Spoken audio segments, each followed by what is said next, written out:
Yan. So mga kabahay, pasok na po tayo sa ating The Park at Lipa.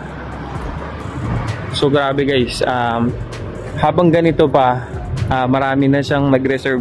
So invest na well, it's early kasi pag mas lalo nagde-develop ang isang subdivision, mas lalo po nagtataas guys, nagpa-price increase. So as of today, kahit nakikita nyo po mga lupa pa lang siya, halos kalahati dito na reserve na guys. So ganun po kabilis po. So ito po ang ating mga house dito. Ayan. So selfie po tayo para makita nyo okay paano. Guys, maraming salamat sa pag-subscribe at nandito pa rin po kayo sa ating channel. So ito po ay ang ating corner lot na townhouse dito po sa The Park. Then ito naman po ang ating inner. Ang pinagkaiba lang po nila dito po kay corner ay may corner and ay 65 po ang ating floor area. Dito naman po ay 60 ating floor area.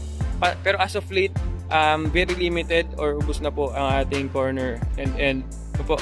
So doon po tayo sa inner. Hindi naman sila nagkakalayo. Mas mura pa guys. Tara. So here is our corner and unit na may 65 na floor area. Ayan guys. So ito po ang kanya living area. Ayan. Ito po ang dining area. Not bad for a 60 floor area na house. Up and down for its price. And house and lot package yun house and lot package. Ibig sabihin sa inyo po nakapangalan ng titulo ng lupa. Yung so punta po tayo sa taas. Ito lang po disclaimer, hindi po kasama yung ating cove ceiling for model house. Ano lang po. Okay. So dito po sa taas, meron din po tayo isa pang CR. Yan. Sinlaki na sa baba. Toilet and bath. And we have 3 bedrooms. So sa ating unang bedroom, yan, meron po tayong single bed dito. So magandang idea niya with cabinet na sa ilalim. And dito yung ating study table. And dito naman po sa ating second bedroom. For boys naman kasi blue ang kanyang cover. So same lang po. And we have also our study table. And for our master's bedroom guys. So napakaganda po na ating master's bedroom. Malawak po at malaki. And we have a queen size bed here po. Saktong-sakto po sa inyo mag-asawa. Yan. So dito guys, imagine niyo pagbukas mo ng inyong master's bedroom, you have a mini balcony here. Yan. So pwede ka tumambay, di ba? Magpa-araw or mag-exercise dito. Di ba? You have fresh air. So ganun lang siya bilis dito sa The Park. And malapit po siya doon sa ating shortcut pa highway papuntang Maynila. Yan. So guys, punta naman po tayo sa ating inner unit. Tara. Yan. So guys, ito naman po ang ating inner unit.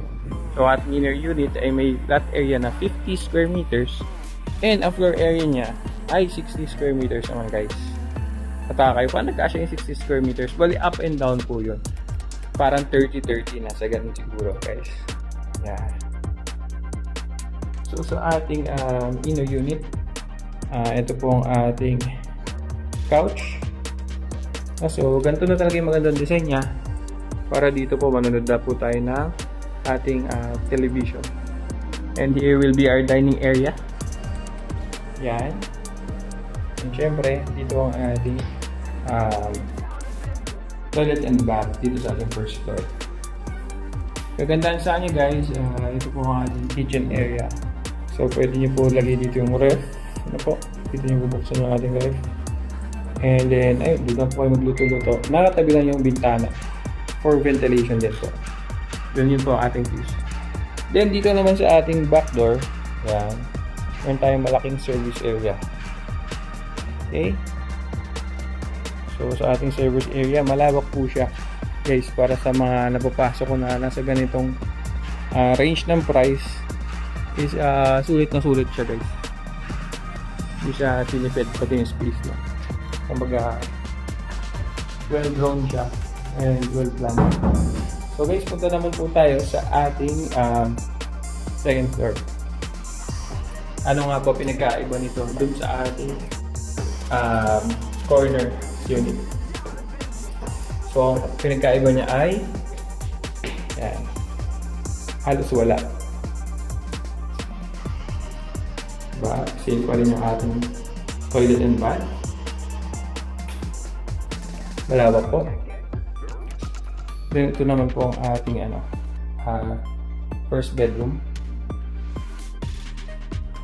Then, here is our second bedroom. Yan. And, syempre, ang ating master's bedroom, andito po guys. So, may space pa siya dito. And then, ito po ang ating queen size bed.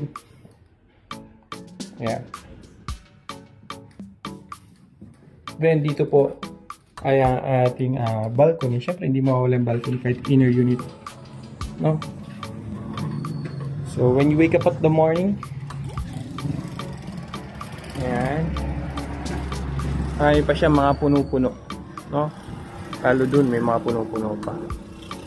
And ayan po, yung naka-zoom na yan is ang ating ginagawang clubhouse. So, syempre maganda sa ating development ay ginagawa na po ang ating mga amenities. Yan. So, sa mga gusto naman ng commercial area sa labas po ng ating subdivision ay meron po tayong commercial area. Syempre, lahat po ng dadaan dito sa ating highway, pwede bumili sa inyo guys. Lalo, nandito po in the park, yung mga dumadaan po dito, and yung Amino Rosa. So, maganda rin siyang business guys. So, example po ng ating commercial area.